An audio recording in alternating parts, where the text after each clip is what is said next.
La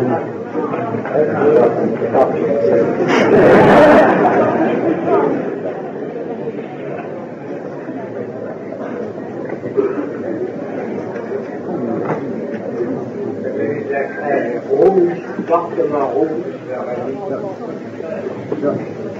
Du rouge sur du noir, ça me paraît pas évident, ça soit plus vite. J'espère qu'avec les lorgnettes, peut-être on pourrait voir. En tous les cas, ce ne sont pas des formules nouvelles, ce sont des formules que j'ai déjà écrites au tableau la dernière fois. Je ne semble pas avoir soulevé les mêmes protestations. Elles sont utiles à être là présentées parce que c'est bien, si simple soit-elle, et si simple à déduire l'une de l'autre, puisqu'il s'agit simplement d'une permutation circulaire, encore les choses restant dans le même ordre. Bien, il s'avère que nos capacités de représentation mentale ne sont pas telles qu'elles suppléent au fait que ce soit ou non écrit au tableau.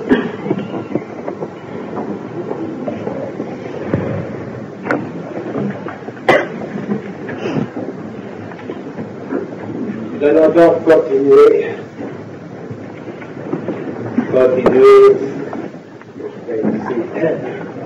depuis ici ou ailleurs, un ici qui est toujours au même temps, le mercredi à 12h30, depuis 17 ans. Il vaut bien que je le réévoque au moment où tout le monde se réjouit d'entrer dans une nouvelle décennie. Ce serait pour moi plutôt l'occasion de me retourner vers ce que m'a donné la précédente.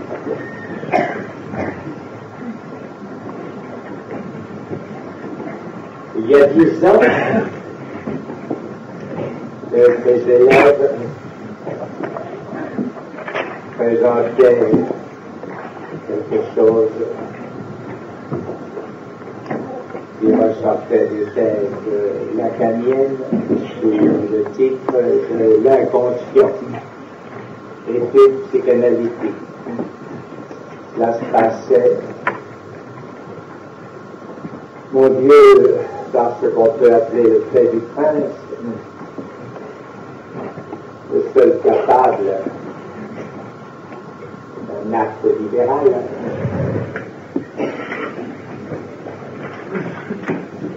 Quand on dit qu'un acte libéral, ça veut dire un acte arbitraire.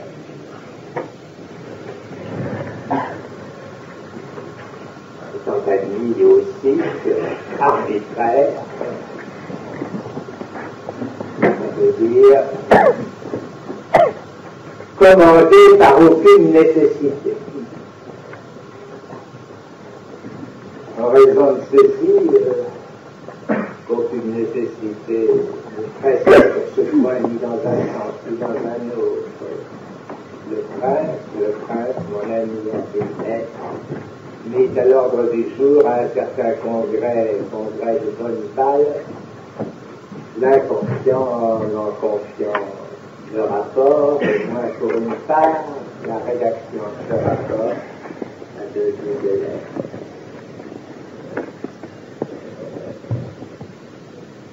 Depuis ce travail fait foi, en quelque sorte. Mais la vérité, non sans raison, il fait bien foi de quelque chose.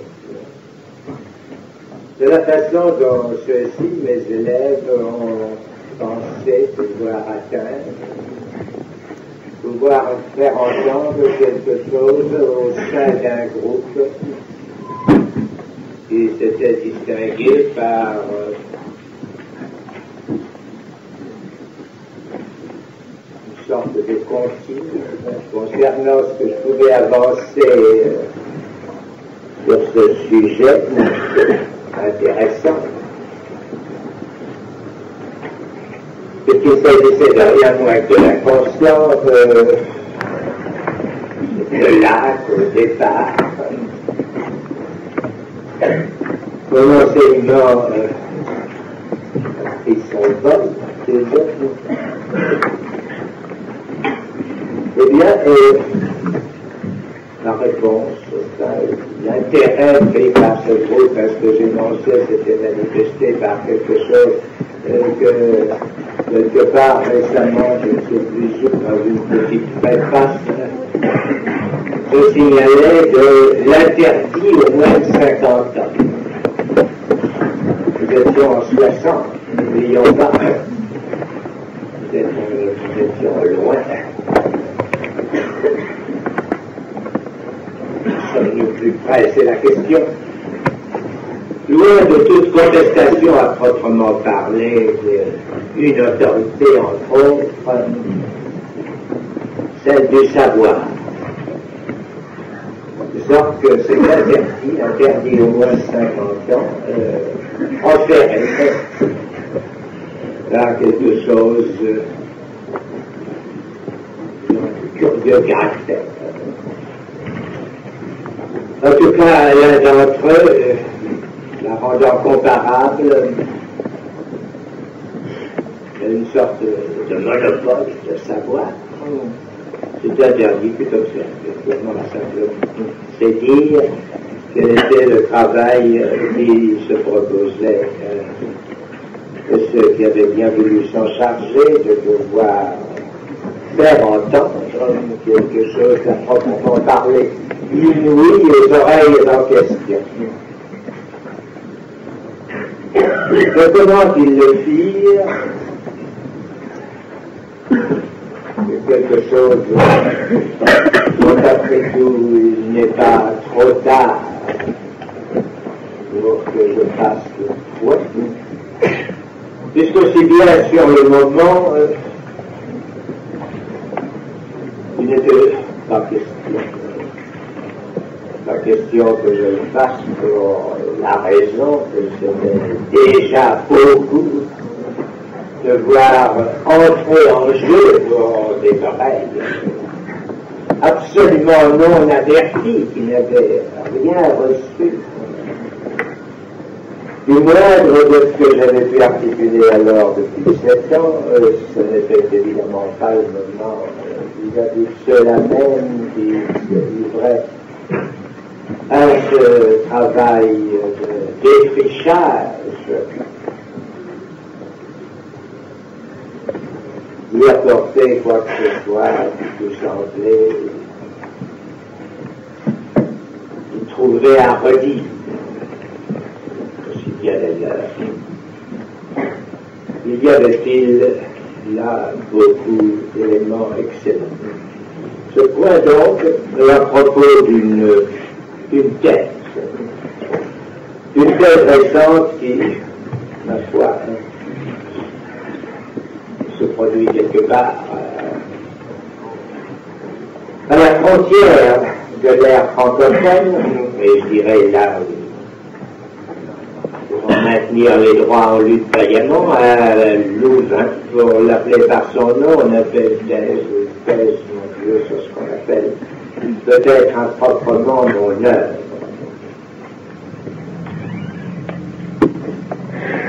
Dans cette thèse, bien sûr, une thèse, ne l'oublions pas, universitaire, et il faut bien avancer des choses qui prennent forme universitaire, et la moindre des choses qui apparaissent, c'est que mon œuvre s'y prête mal. Je viens de voir pas défavorable à l'avancée d'un tel propos de thèse universitaire que soit situé ce qui déjà d'universitaire a pu contribuer à être le véhicule de la dite œuvre, toujours entre guillemets. Je vois aussi l'un des auteurs de ce rapport de Bonneval, et là aussi mise en avant, et bien sûr d'une façon alors qu'à ce titre, je ne peux manquer dans ma préface de marquer le point. Le point doit être fait de ce qui est éventuellement traduction de ce que j'énonce et de ce que j'ai à proprement parler. Il est clair que cette petite préface que j'ai donnée à cette thèse qui va paraître à Bruxelles, puisque c'est évident qu'une préface de moi lui allège les ailes. Eh bien, mon Dieu, dans cette préface, je suis forcé, par exemple, de bien marquer, c'est là sa seule utilité, que ce n'est pas la même chose de dire que l'inconscient est la condition du langage, ou de dire que le langage est la condition de l'inconscient. Le langage est la condition de l'inconscient, c'est ce que je dis, la façon dont, pour des raisons qui, certes, pourraient, dans leurs détails, être tout à fait motivées du strict motif universitaire, et ceci certainement mènerait loin, nous mènera peut-être assez loin cette année, du strict motif universitaire, dis-je, découle que la personne qui le traduit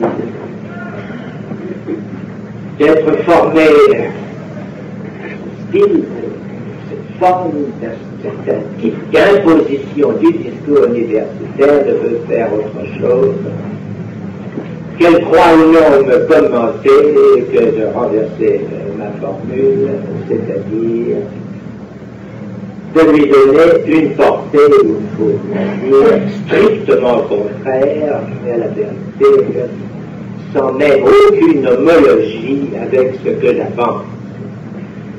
Assurément, la difficulté propre à me traduire en langage universitaire qui est aussi bien ce qui frappera tous ceux qui, à quelque titre que ce soit, et à la vérité, celle dont je parle, peut-être animée par l'intérieur, qui fasse d'une immense bonne volonté, cette thèse donc qui va apparaître à Bruxelles, n'en garde pas moins tout son prix. Son prix d'exemple en elle-même, son prix d'exemple aussi par ce qu'elle promeut. De la distorsion en quelque sorte obligatoire d'une traduction en discours universitaire de ce qui est quelque chose ayant ses lois propres. Ces lois dont, je dois le dire, il me faut effrayer celles qui prétendent donner au moins les conditions d'un discours proprement analytique, ceci étant bien entendu soumis au fait que tout de même, comme je l'ai souligné l'année dernière, le fait qu'ici je l'énonce du haut d'une tribune comporte en effet ce risque d'erreur, cet élément de réfraction qui fait que par quelques côtés il tombe sous le coup du discours universitaire. Elle a quelque chose qui est ressorti d'une sorte de foncier porte-à-faux, celui qui fait d'une certaine position, d'une position certes à laquelle je ne m'identifie nullement. Je vous assure que chaque fois que je viens ici porter la parole, ce n'est certes pas de quoi que ce soit que j'ai à vous dire, ou qu'est-ce que je vais leur dire cette fois-là qu'il s'agit pour moi.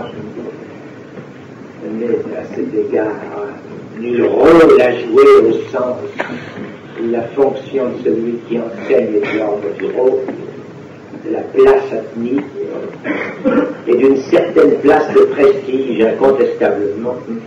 Ce n'est pas là ce que je me demande, mais plutôt quelque chose qui est d'une mise en ordre, m'impose de devoir la soumettre à cette épreuve, d'une mise en ordre à laquelle, sans doute, comme tout un chacun, j'échapperais si je n'avais pas devant cette mer d'oreilles, parmi lesquelles il en est peut-être bien une paire de critiques, de devoir devant, avec cette redoutable possibilité, rendre compte de ce qui est le cheminement de mes actions au regard de ceci, qu'il y a du psychanalyste, que c'est même la situation qui est la mienne, et que c'est une situation dont jusqu'à présent le statut n'a été réglé d'aucune façon qui lui convienne, si ce n'est à l'imitation, à la semblance de nombreuses autres situations établies, et dans le cas aboutissant à des pratiques frileuses de sélection, à une certaine identification à une figure, à une façon de se comporter, voire à un type humain dont rien ne semble rendre la forme obligatoire, à un rituel encore, voire à quelques autres mesures que dans un meilleur temps, un temps ancien, j'ai comparé à celle de l'auto-école, sans provoquer de aucune protestation. Il y a même quelqu'un de très proche parmi mes élèves d'alors qui m'avait remarqué. C'était là, à la vérité, à proprement parler, ce qui était désiré par quiconque s'engageait à la carrière politique, recevoir comme à le permis de conduire selon des voies prévues et comportant un type d'examen. Il est certes notable, je veux dire digne d'être noté qu'après 10 ans, cette position du psychanalyste, j'arrive tout de même à l'articuler d'une façon qui est celle que j'appelle son discours, disons son discours hypothétique, puisque aussi bien c'est ce qui cette année est proposé à notre examen, à savoir de ce qu'il en est de la structure de ce discours. J'arrive à l'articuler de la façon suivante, que elle est faite substantiellement de l'objet petit a. De l'objet petit a, en tant qu'ici, dans l'articulation que je donne de ce qui est structure de discours en tant qu'elle nous intéresse, disons prise au niveau radical où elle a porté le discours psychanalytique. Elle est substantiellement celle de l'objet petit a, en tant que cet objet petit a désigne précisément ce qui,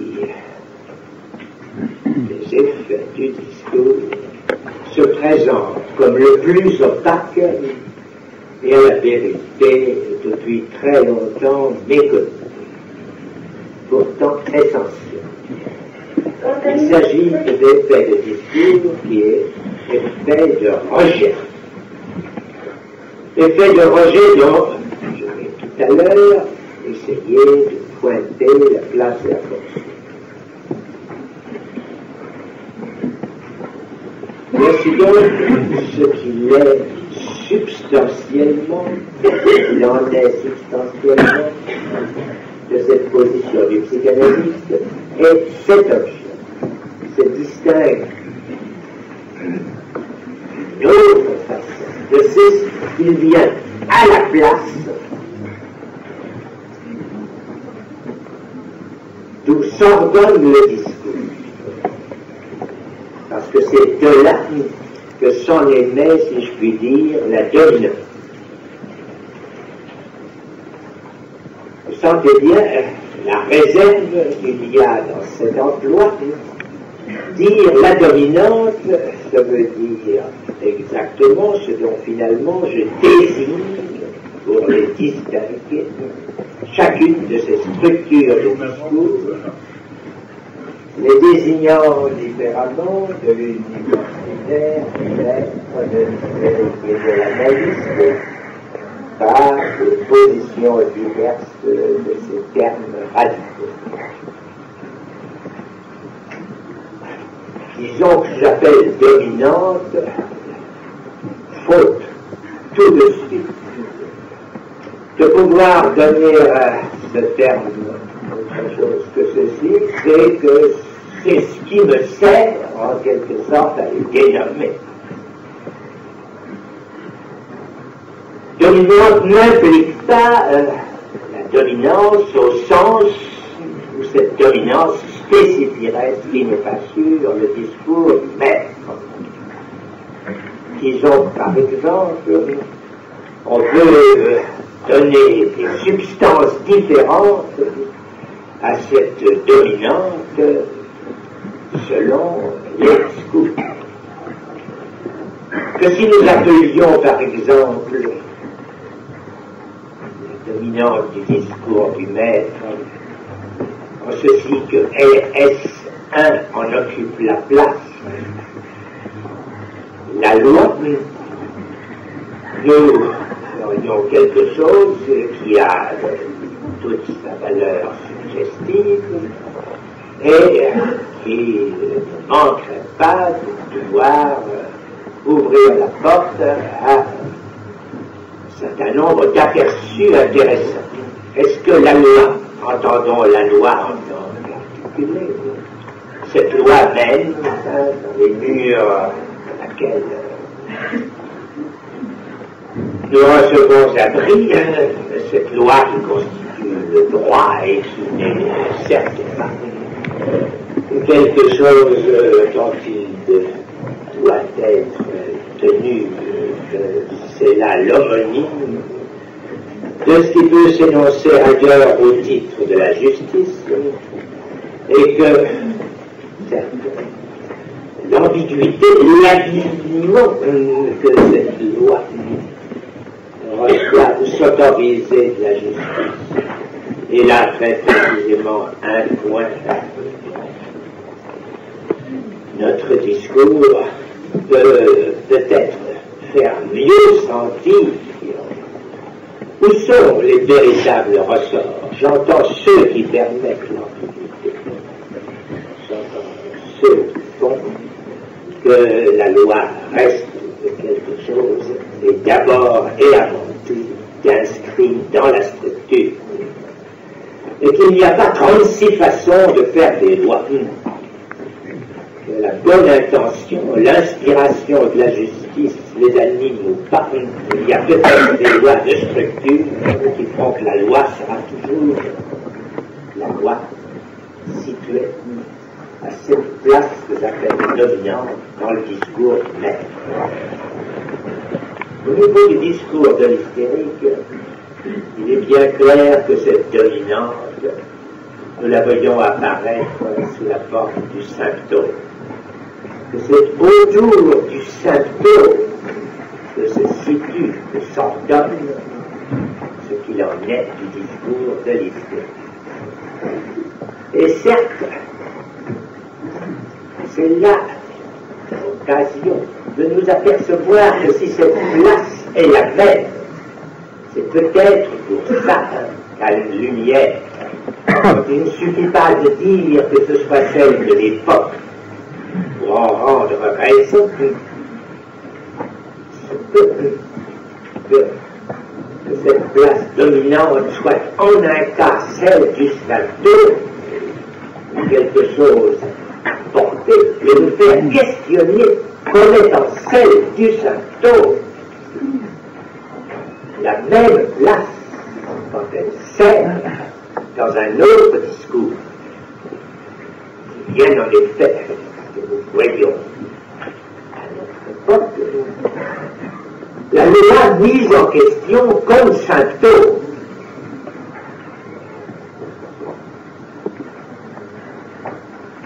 J'ai dit tout à l'heure que cette même place dominante, peut être occupée quand il s'agit de l'analyste, lorsque l'analyste lui-même, ici, quelque façon, a à représenter l'effet de rejet du discours, soit l'objet de tout. Est-ce à dire qu'il nous sera aussi aisé de caractériser cette place, la place dite dominante, quand il s'agit du discours universitaire, pour lui donner un autre nom. Un nom qui, de quelque façon, nous permettrait cette sorte d'équivalence que nous venons poser comme existant au moins au niveau de la question, cette sorte d'équivalence de la loi de Saint-Saul, voire le rejet à l'occasion dans l'acte ségaliotique. C'est bien la place à quoi est destinée. Eh bien, justement, notre embarras à répondre sur ce qui fait l'essence, la dominance du discours universitaire, est là quelque chose qui doit nous avertir. Coupure milieu de bande. Je vague air ma pensée avant de développer les points sûrs. C'est là, en quelque sorte, l'idée pourrait nous venir de chercher ce qui, dans chacun de ces discours, pour désigner au moins une place, nous paraîtrait tout à fait sûr, aussi sûr que le symptôme quand il s'agit d'idées. Est-ce que, puisque déjà, je vous ai laissé voir que dans le discours du maître, le petit tapis, il est précisément identifiable et ferme à ce qu'enfin, une pensée travailleuse, celle de Marx, a sorti, à savoir de ce qu'il en était,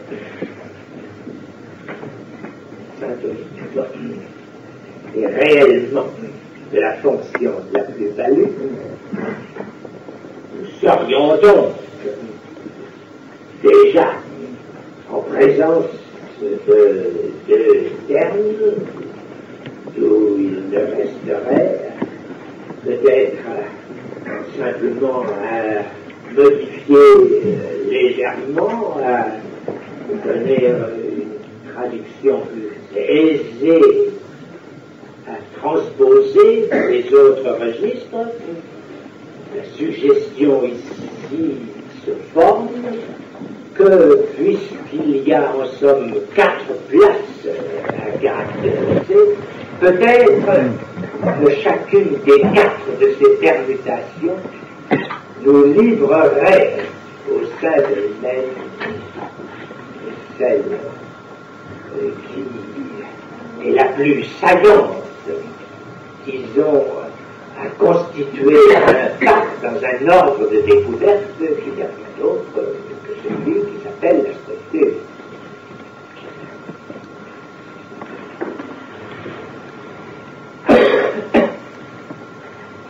Eh bien, une telle idée aura pour conséquence de vous faire toucher du doigt, de quelque façon que vous la mettiez à l'épreuve, ceci qui ne vous apparaît peut-être pas au premier abord, c'est à savoir qu'essayer, simplement, indépendamment de cette fin que je vous suggérais pouvoir être celle qui nous intéresse, essayez dans chacune, disons, appelons-les figures, dans chacune de ces figures, de vous obliger simplement à ceci, que dans chacune, la place définie en fonction du terme place, en haut, en bas, à droite ou à gauche, que dans chacune, la place soit différente.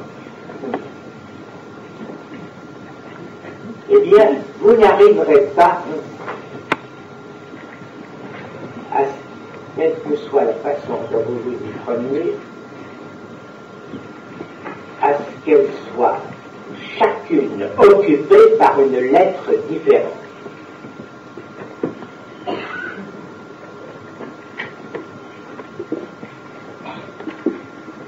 Essayez, sens contraire, que vous donnez comme condition du jeu de choisir dans chacune de ces 4 formules une lettre différente, eh bien, vous n'arriverez pas à ce que chacune de ces lettres occupe une place différente. Faites dans les textes très aisés à réaliser sur un bout de papier, et aussi si on se sert de cette petite grille ou figure qui s'appelle une matrice, de voir tout de suite, avec un si faible nombre de combinaisons, le dessin exemplaire immédiatement à illustrer la chose d'une façon parfaitement évidente. Mais si nous pensons qu'il y a là une certaine liaison signifiante, et on peut poser comme tout à fait radical, c'est là aussi occasion d'illustrer de ce simple fait ce que c'est que la structure, qu'a posé d'une certaine façon la formalisation du discours, et à l'intérieur de cette formalisation de s'accorder à soi-même quelques règles destinées, cette formalisation, à la mettre à l'épreuve, se rencontre un tel élément d'impossibilité, voilà, qui est proprement à la base, à la racine, ce qui est fait de structure, et dans la structure, ce qui nous intéresse au niveau de l'expérience analytique. Ceci, pas du tout, parce qu'ici nous sommes à un degré déjà élevé, au moins dans ses prétentions, élevé d'élaboration.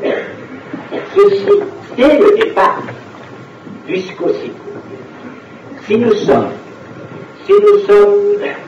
à nous étreindre avec ce maniement du significat et son articulation éventuelle, c'est bien qu'il est dans les données de la psychanalyse, je veux dire dans ce qui a un esprit aussi peu, je dirais, introduit à cette sorte d'élaboration qui a pu l'être un preuve, étant donné la formation que nous lui connaissons, qui est une formation du type science paraphysique, biologie armée des premiers pas de la physique et de la thermodynamique spécialement. Si Freud est à suivre la veine, le fil de son expérience, à former dans un temps qui pourrait être second dans son énonciation, n'en a que plus d'importance, puisqu'après tout, rien ne semblait l'imposer dans le premier temps, celui de l'articulation de l'inconscient, preuve, dans un second temps, celui donc, où est pour lui acquis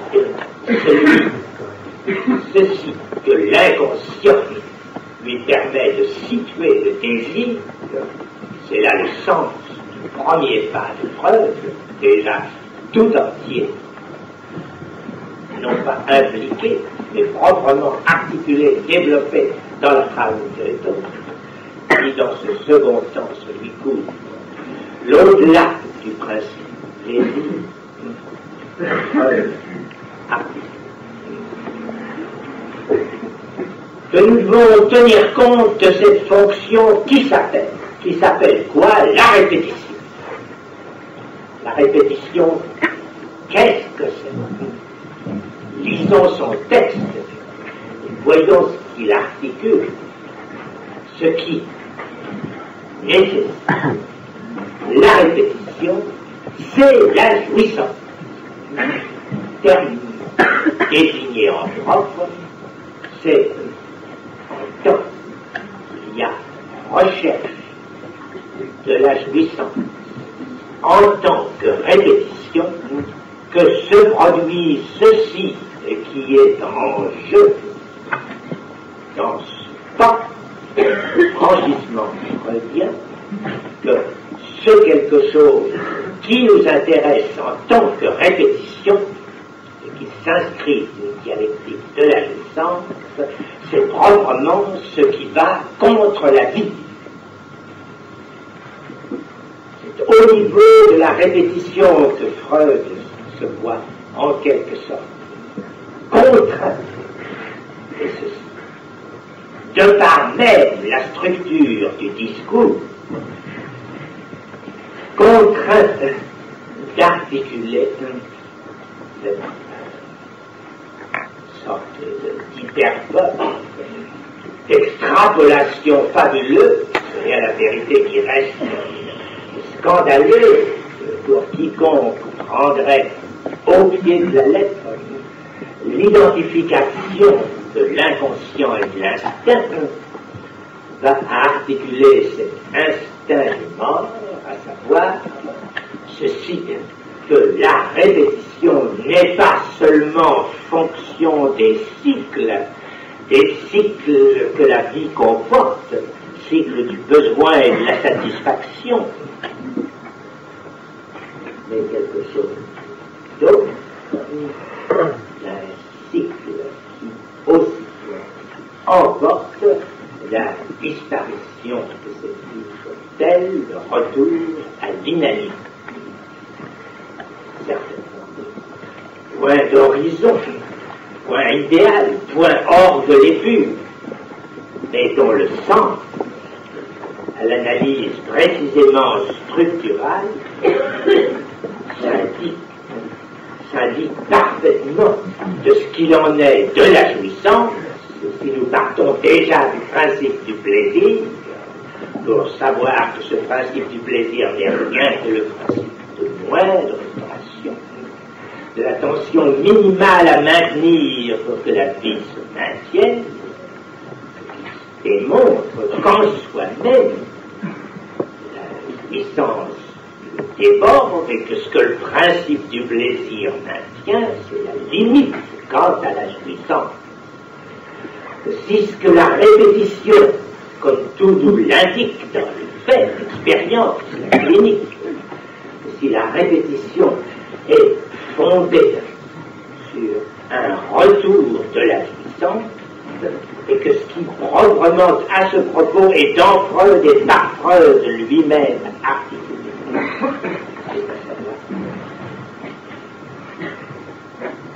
c'est à savoir que dans cette répétition même, c'est là que se produisent quelque chose qui est défaut, échec, à savoir que, ici, en son temps, j'ai pointé la parenté avec les énoncés de Kierkegaard, ce qui se répète ne saurait, au titre même de ceci, qu'il est expressément et comme tel répété, qu'il est marqué de la répétition, ne saurait être autre chose que ce qui, par rapport à ce que cela répète, est en quelque sorte en perte de ce que vous voudrez, en perte de vitesse. Il y a quelque chose qui est perte, et que sur cette perte est l'origine, est l'articulation de ce que ici je résume, Freud insiste. Dans la répétition même, il y a des permissions de jouissance. Là, on origine dans le discours freudien la fonction de l'objet permis. Cela, c'est Freud. Sous-tendu qu'il n'est pas tout de même besoin de rappeler que c'est expressément autour du masochisme conçu seulement sous cette dimension de la recherche de cette jouissance ruineuse que tourne tout le texte de Freud. Maintenant vient ici ce qu'apporte l'acte. Cette répétition, cette identification de la jouissance, c'est là, j'emprunte pour lui donner un sens qui n'est pas pointé dans le texte de Freud, la fonction du trait unaire, c'est-à-dire de la forme la plus simple de marque, c'est-à-dire ce qui est, à proprement parler, l'origine du signifiant. Et j'avance ceci qui n'est pas dans le texte de Freud. J'avance ceci qui n'est pas vu dans le texte de Freud, mais qui ne saurait, d'aucune façon, être écarté, évité, rejeté par le psychanalyste, c'est que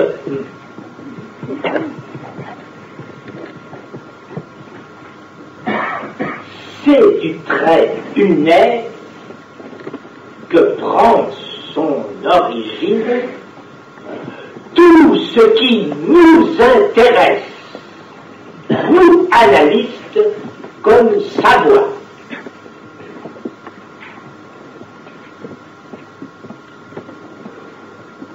Car la psychanalyse prend son départ d'un tournant qui est celui où le savoir s'épure, si je puis dire, de tout ce qui peut faire ambiguïté, être pris d'un savoir naturel. Je ne sais quoi qui le guiderait dans le monde qui nous entoure à l'aide de je ne sais quelle papille qui en nous serait naissance y orientée. Non, certes, qu'il n'y ait rien de pareil.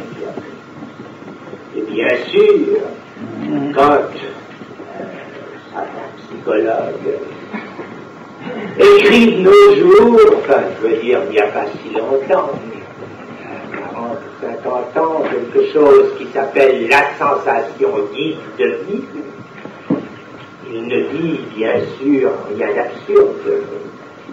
Mais s'il peut l'énoncer ainsi, c'est justement que toute l'évolution d'une science nous fait nous apercevoir qu'il n'y a nulle connaturalité de cette sensation à ce qui paraît le pénètre l'appréhension d'un prétendu monde, si l'élaboration proprement scientifique, l'interrogation, le sens de la vue, voire de l'ouïe, nous démontre quelque chose, c'est que rien, sinon quelque chose que nous devons recevoir tel qu'il est, avec exactement le coefficient de facticité sur lequel il se présente, que parmi les vibrations lumineuses, il y a un ultraviolet dont nous n'ayons aucune perception, et pourquoi nous n'en avons pas. À l'autre bout, l'infrarouge, c'est la même chose, qu'il en est même pour l'oreille, il y a des sons que nous cessons d'entendre, qu'on voit beaucoup. Pourquoi ça s'arrête là, plutôt que plus loin? En vérité, rien d'autre n'est saisissable, précisément d'être éclairé d'une certaine façon, que il y a après tout les filtres, et qu'avec ces filtres, on sait que la fonction fait l'organe, c'est bien l'organe de concert comme on peut.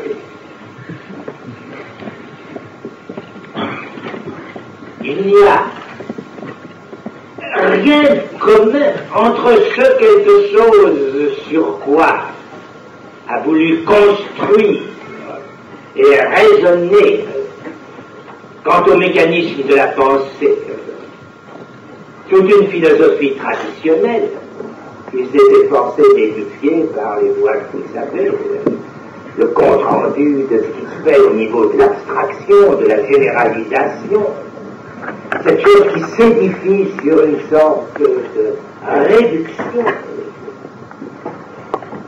passage au filtre de ce qu'il en est d'une sensation considérée comme basale, nihil fuerit in intellectu quod non prius, etc. Vous savez la suite, il s'insulte. Est-ce que c'est ce sujet-là, ce sujet déductible au titre de sujet de la connaissance, ce sujet constructif, d'une façon qui me paraît maintenant si artificielle, partir de base, qui sont bien en effet d'appareils d'organes vitaux, dont on voit mal en effet ce que nous pourrions faire à tout passer. Est-ce que c'est cela dont il s'agit de cette articulation signifiante, celle qui, premier terme d'étayation, qui sont ceux que nous tentons ici, peuvent commencer à jouer les termes les plus élémentaires, ceux qui nous, comme je l'ai dit, insignifiants à un autre signifiant, et qui déjà porte effet déjà en ceci qu'il n'est maniable de signifiant dans sa définition. Car ceci, que ça est un sens qu'il représente pour un autre signifiant un sujet et rien d'autre, il n'y a pas moyen d'échapper à cette formule extraordinairement réduite qu'il y a quelque chose dessous, mais justement que nous ne pouvons pas désigner d'aucun terme de quelque chose, ça saurait être un espace, c'est simplement un en dessous, si vous voulez, un sujet, un hypokaiménon. Ceci que même à une pensée aussi investie de la contemplation,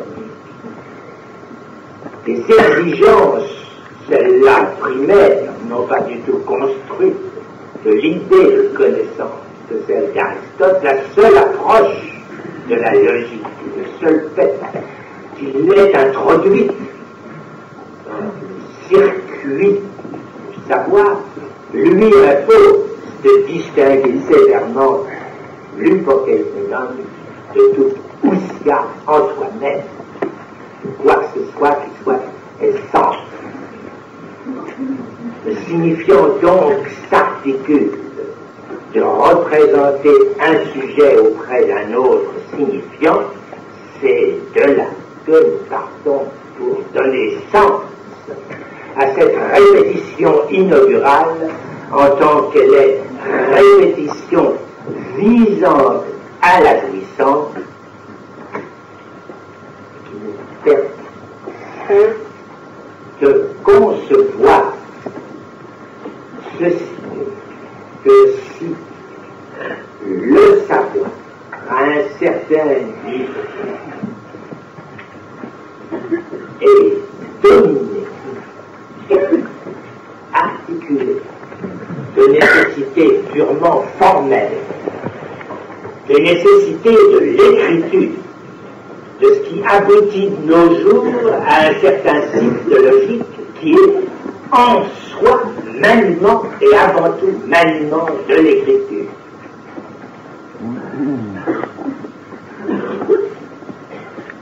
Ceci, ce savoir auquel nous pouvons donner le support d'une expérience qui est celle de la logique moderne, que ce type de savoir, c'est celui-là qui est en jeu quand il s'agit de mesurer dans la clinique analytique l'incidence de la répétition. En d'autres termes,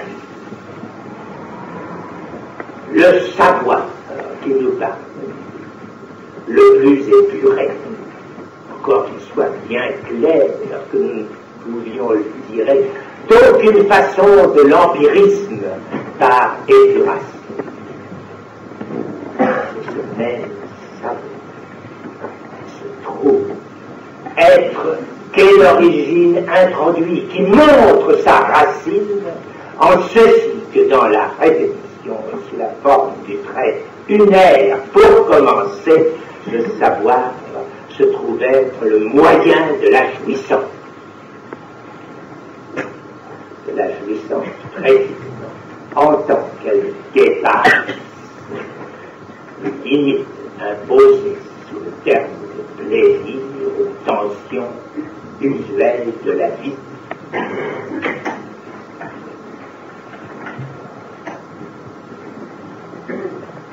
Et c'est ici que pour continuer de suivre Lacan,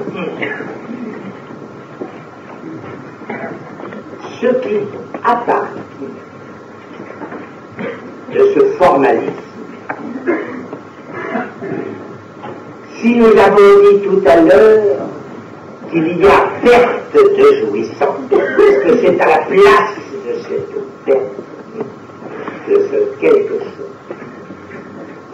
produit la répétition, que nous voyons surgir la fonction de l'objet perdu, de ce que j'appelle le petit A.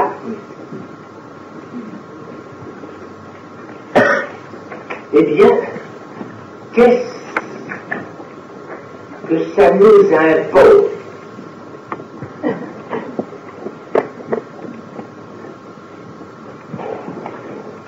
Sinon cette forme que le savoir travaillait au niveau le plus élémentaire, au niveau de cette imposition du trait net, eh bien le savoir travaillant produit un bataille beaucoup surprenant. Produit, disons, une entropie.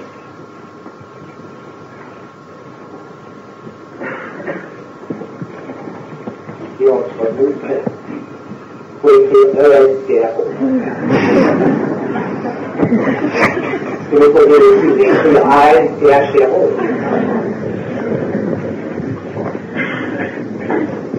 d'ailleurs un joli jeu de mots.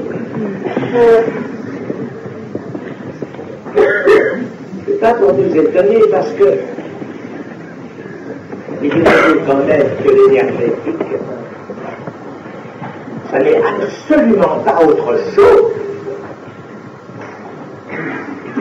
Quand on croit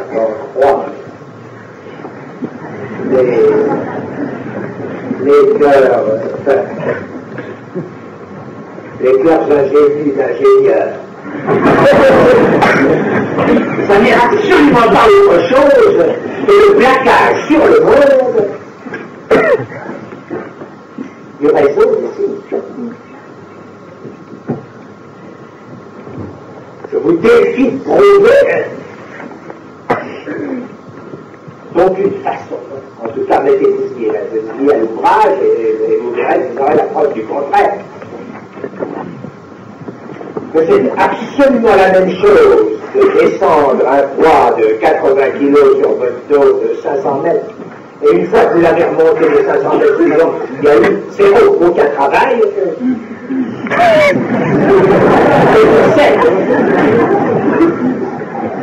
Enfin, si vous plaquez là-dessus les signifiants, c'est-à-dire si vous entrez dans la voie de l'énergie, il est absolument certain qu'il n'y a eu aucun travail.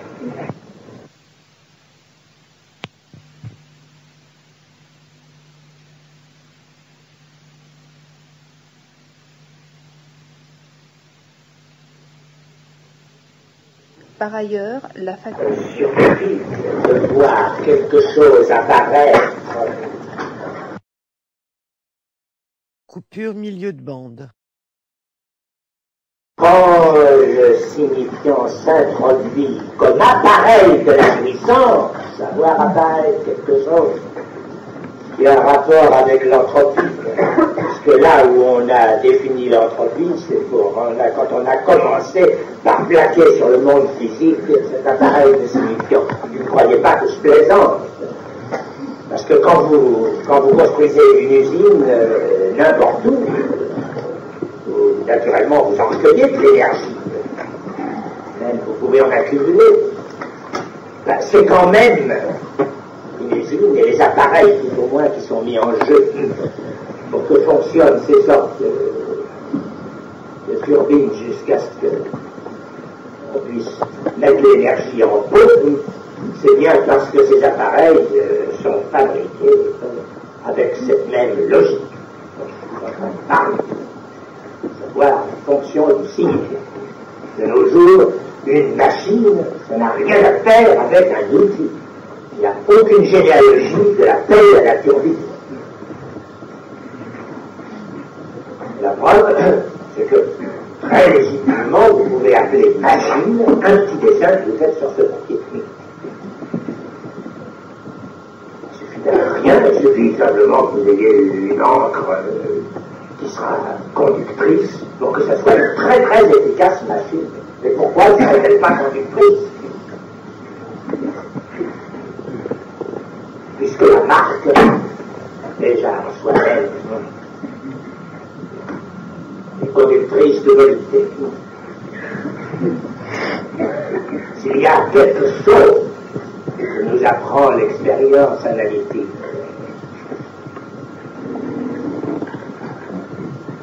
c'est ce monde du fantasme, dont à la vérité, s'il ne semble pas plutôt que l'analyse abordée, c'est bien qu'on ne savait absolument pas comment s'en dépêtrer, sinon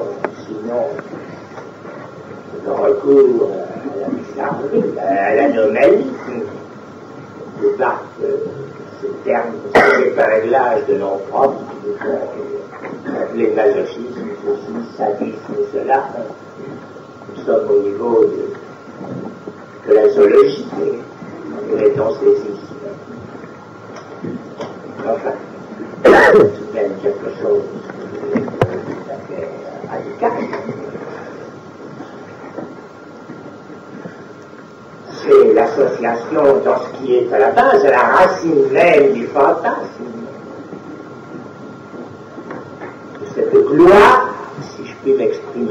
celle de la marque. La marque sur la peau, où s'inspire dans ce fantasme ceci qui n'est rien d'autre qu'un sujet s'identifie comme étant objet de jouissance.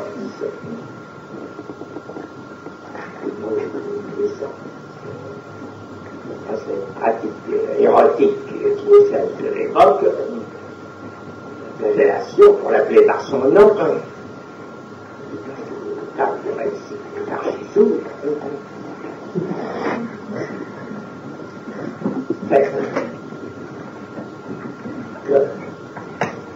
le jouir ici prend l'ambiguïté même, par quoi c'est à son niveau et à nul autre,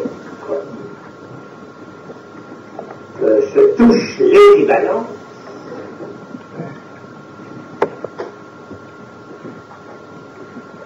du geste qui marque et du corps, objet de jouissance de qui?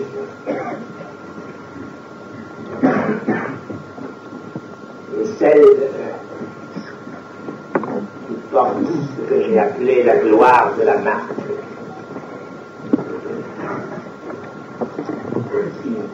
Sûr que cela veut dire jouissance de l'autre, certes, c'est par là, c'est une des voies d'entrée de l'autre dans son monde, et assurément, elle non réfutable. Mais l'affinité de la marque avec la jouissance du corps même, c'est là précisément où s'indique que c'est seulement de la jouissance et nullement d'autre voie que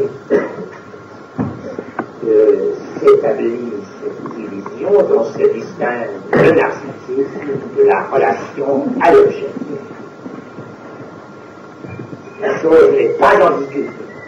C'est au niveau de l'au-delà du principe du plaisir que Freud marque avec force que ce qui fait au dernier terme le vrai soutien, la consistance de l'image spéculaire de l'appareil du moi, c'est qu'il est soutenu à l'intérieur, il ne fait qu'habiller cet objet perdu qui est ce par quoi s'introduit dans la dimension complète du sujet, par quoi s'introduit la jouissance. Car il est clair que si la jouissance est interdite, ce n'est que d'un premier hasard, d'une éventualité, d'un accident, que la jouissance entre en jeu. L'être vivant qui tourne normalement, ronronne dans le plaisir. Si la jouissance est remarquable, et si elle s'entérine d'avoir cette sanction du trait humain, de la répétition, de ce qu'il institue de l'or comme marque,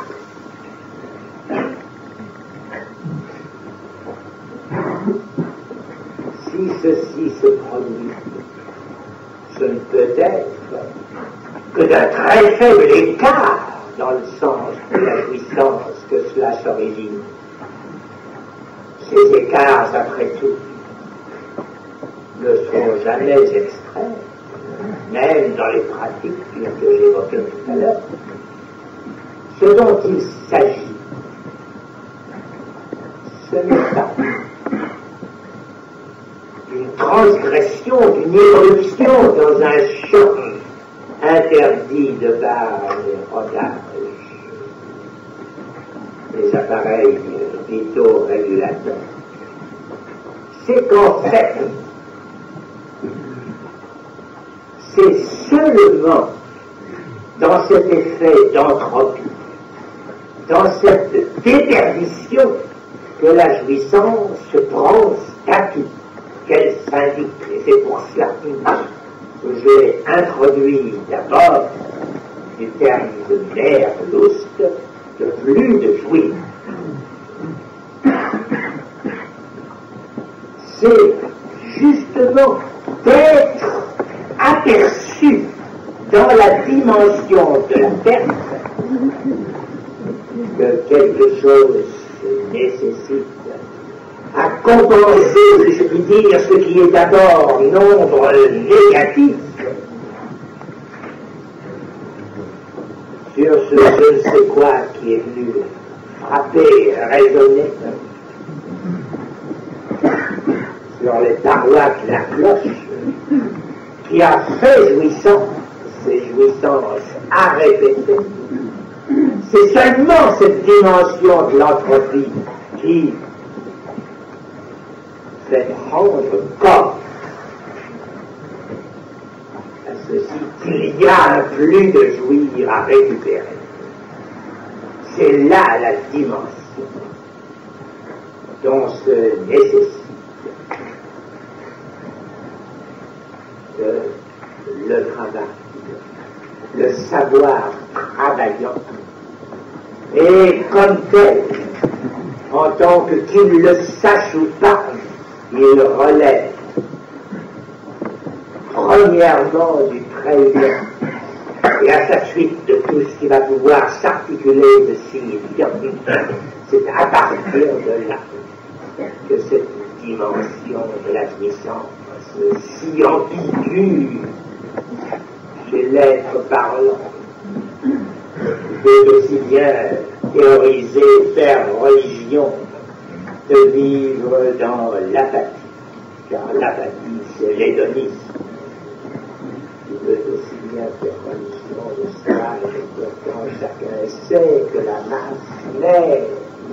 masse psychologique intitule ses écrits de la même époque, dans sa masse même, ce qui l'anime, ce qui le travaille, ce qui le fait d'un autre ordre de savoir, que ces savoirs harmonisants qui lient la nouvelle à l'ouverte, c'est la fonction du plus de jouir comme tel. C'est là le creux, la béance, que sans doute est d'abord viennent remplir un certain nombre d'objets qui sont en quelque sorte par avance adaptés pour servir de bouchon. C'est là sans doute une pratique analytique classique s'arrête à mettre en valeur ces noms, ces termes divers, oral, anal, scopique, vocal, ces noms divers. Nous pouvons désigner comme objet ce qu'il en est du véritable. Mais le véritable est proprement ceci, découle de ce que le savoir se présente d'abord et dans son origine, un certain savoir, réduit à l'articulation significative. Ce savoir est moyen de jouissance. Et je le répète, quand il travaille, ce qu'il produit, c'est l'entropie. Et cette entropie,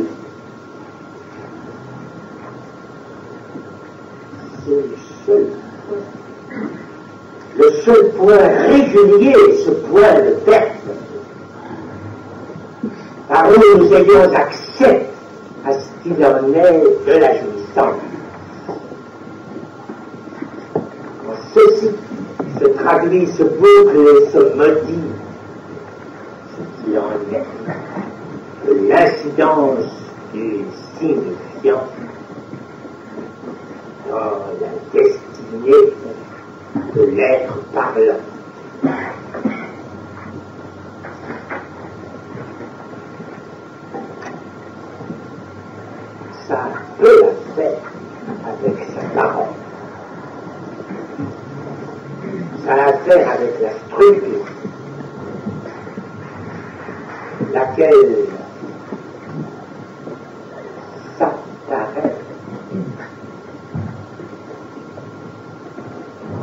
fait que l'être humain, on appelle ainsi sans doute parce qu'il n'est que le muscle du langage,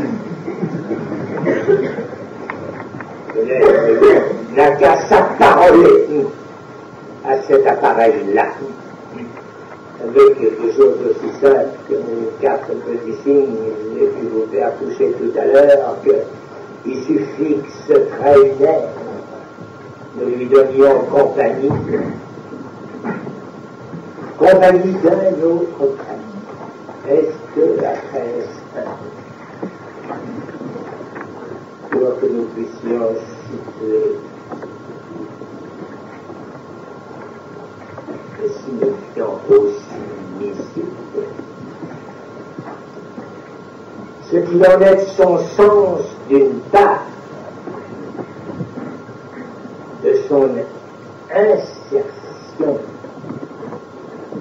dans la jouissance de l'autre, de ce par quoi il est le moyen de la jouissance. À partir de là, commence le travail.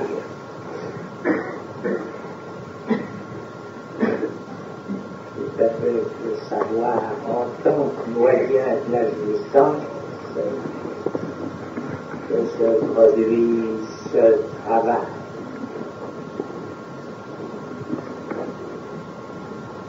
Il y a un sens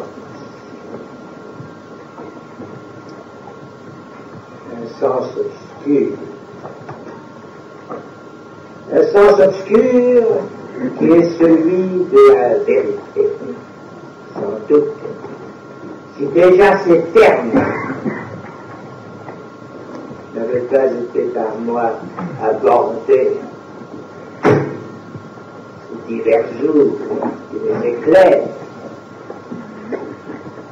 n'aurait certainement pas l'audace de les introduire ainsi.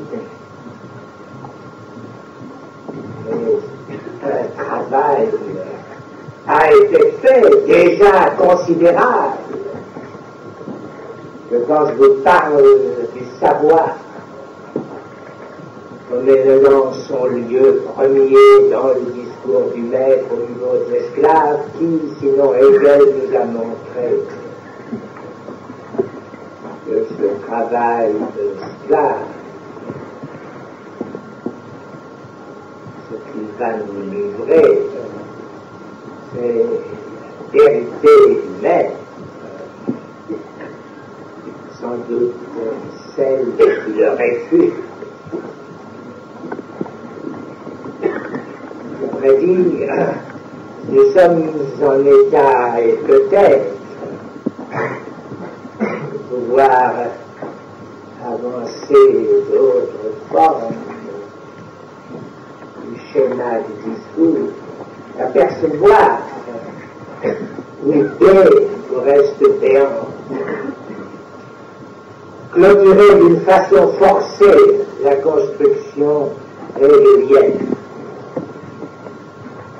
Assurément, s'il y a quelque chose que toute notre approche émite, et assurément elle a été par l'expérience analytique renouvelée, c'est que une évocation de la vérité ne peut se faire qu'à indiquer qu'elle n'est accessible que d'un midi. Elle ne peut se dire tout entière pour la raison qu'au-delà de sa moitié, il n'y a rien à dire. Tout ce qui peut se dire est cela. Par conséquent, ici, le discours s'abonne. On ne parle pas de l'indicible. Le plaisir que cela semble faire à certains, il n'en reste pas moins que ce nœud du midi j'ai la dernière fois illustré, d'indiquer comment il faut en accentuer ce qui en est proprement de l'interprétation. J'ai articulé l'énonciation sans énoncer, ou l'énoncer avec réserve de l'énonciation, dont j'ai indiqué les points d'axe, les points de balance, les axes de gravité propre de l'interprétation. Et quelque chose dont notre avancée doit profondément renouveler ce qu'il en est la vérité.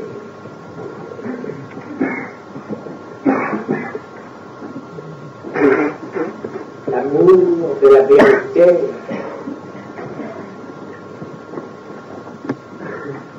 c'est quelque chose qui se cause de ce manque à être la vérité.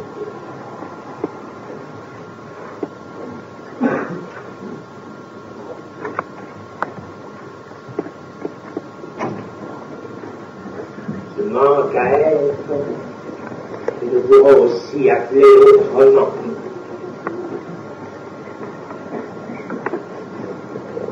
Ce manque d'oubli.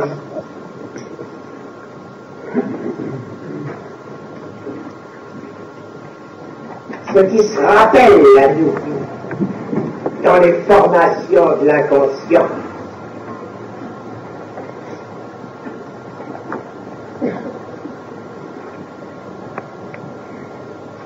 Ce n'est rien qui soit de l'ordre de l'être, d'un être plein d'aucune façon.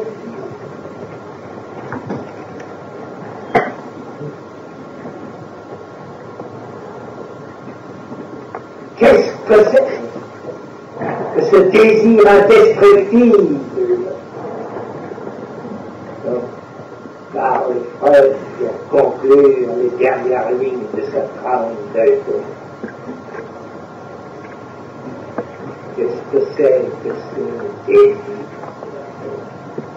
que rien ne peut changer, fléchir qu'en touchant?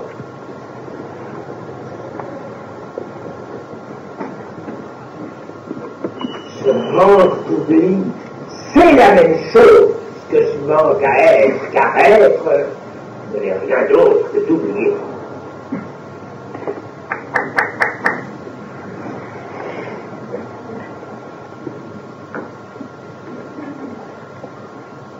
Cet amour de la vérité, cet amour de cette faiblesse,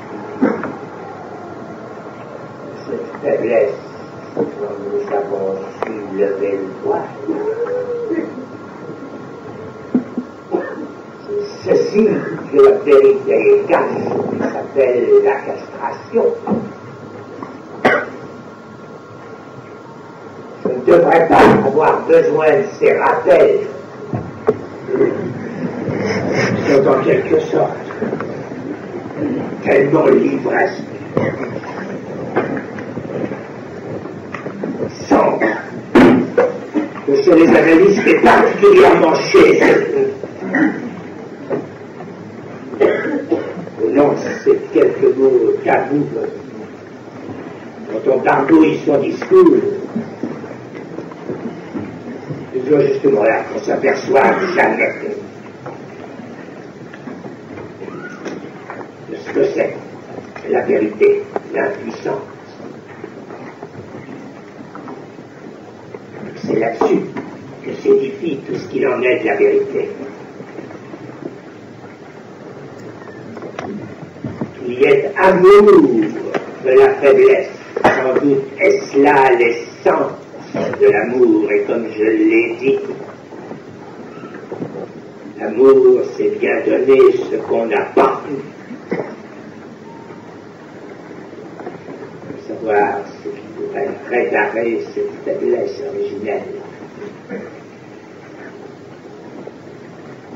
du même coup se conçoit sans trouble. Ce rôle, je ne sais si je dois l'appeler plus mystique ou mystificateur, qui a été donné de tout temps dans une certaine veine à l'amour même. Car cet amour universel, comme on dit, on nous brandit le chiffon pour nous calmer.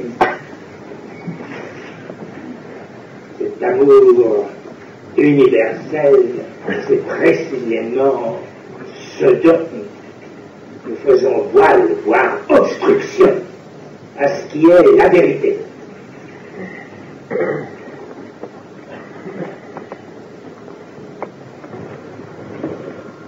Qui est demandé aux psychanalystes. J'ai indiqué déjà la dernière fois dans le groupe. Ce n'est certes pas ce qui ressortit à ce sujet supposé savoir dont Amandant fait l'ordinaire un tout petit peu à côté, cru pouvoir fonder le transfert. Souvent insisté sur ceci, que nous sommes supposés savoir pas grand-chose. Ce que l'analyse instaure, institue, c'est ceci, qui est le contraire. Ce que l'analyste dit à celui qui va commencer, allez, dites n'importe quoi, ça sera terminé. C'est lui qui l'institue comme sujet supposé savoir. Après tout, c'est pas tellement mauvaise foi.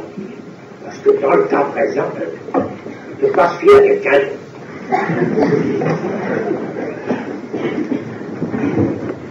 Le transfert se fonde sur ceci qu'il y a un type qui a note,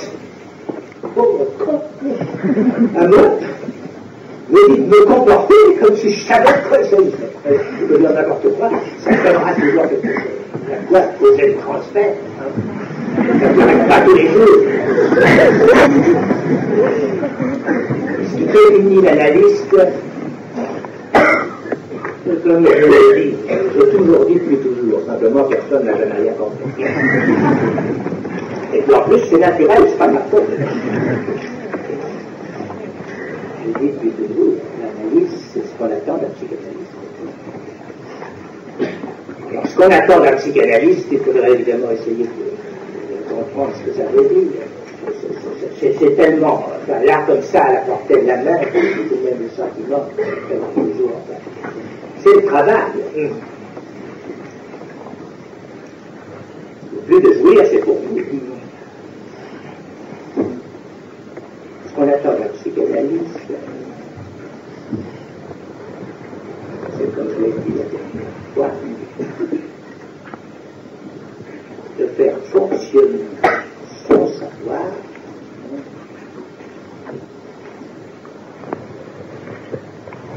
en termes de vérité. C'est bien pour ça se confine à un midi, comme je le disais la dernière fois. Comme j'aurais à y revenir, parce que ça a des conséquences.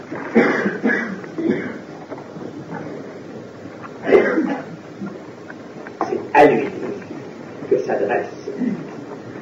Et seulement à lui, cette formule que j'ai si souvent commentée du beau espoir sollicitateur. Psychanalyste, d'occuper cette place en haut à gauche, qui détermine son discours. C'est justement de n'être absolument pas là pour lui-même. là où c'était. Le plus de jouir. Le jouir, c'est là où c'était. Moi, encore, là où c'était. Je dois venir.